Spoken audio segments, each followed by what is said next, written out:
actually Ayako, and today we're going to make some risotto. So risotto is always something I was pretty afraid to make. I thought it had a lot of steps and a beginner cook couldn't make it. But after learning the steps, it's actually pretty simple. You just have to give a lot of attention to it. So the kind of rice that you want to use is called arborio rice because it is a short grain rice, which means it has a little bit of amylose but more amylopectin, which is a starch.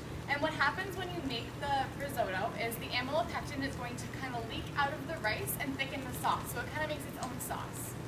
And if you rip the arborio rice in half, you can see that it's pretty white in the middle, and once the risotto is fully cooked, it's going to kind of become clear and translucent.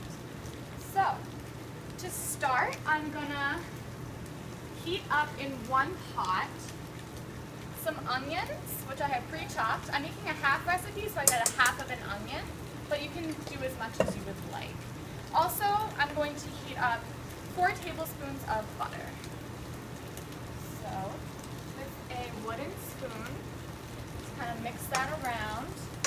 I've also, in this other pot over here, started some chicken broth and water. And because we don't have any white wine, we did double the amount of water. If you wanted, you could do 1 cup of water and 1 cup of white wine. It's totally up to you. Just get that to a boil and then turn it down to a simmer. So I'm just going to mix this butter around with the onion. Turn it up a little. Over here I have the rice pre-measured as well as saffron and the red wine vinegar that I'm using instead of the white wine. So it has it. I'm gonna break it up a little.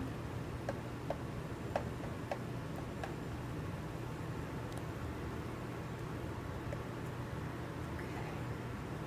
So you want the onions to be kind of translucent when you're sauteing them. That means they're pretty much cooked through. And once that happens, you're going to take the rice and pour it in.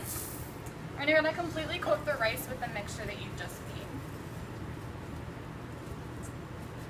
And then the final step before you start adding the liquid is to add the saffron as well as the red wine vinegar. And then kind of mix that all together.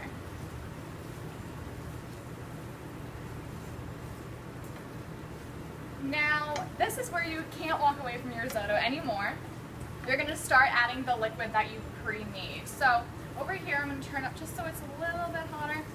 So you're going to take a 4-ounce ladle, and you're going to scoop it only 4 ounces at a time. So you're going to take it and pour it in, and as you can see, it's pretty hot. It's bubbling a little too much over here. Turn it down.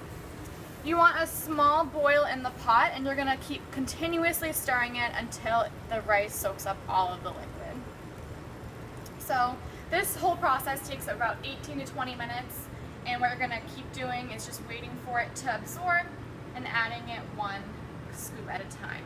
So you have to have patience for this recipe. So I'm not the most patient, so I'm actually going to move over to the one I pre-made and add a little bit of liquid to that so I can show you what the final consistency should be. So as you can see, it's puffed up quite a bit over here.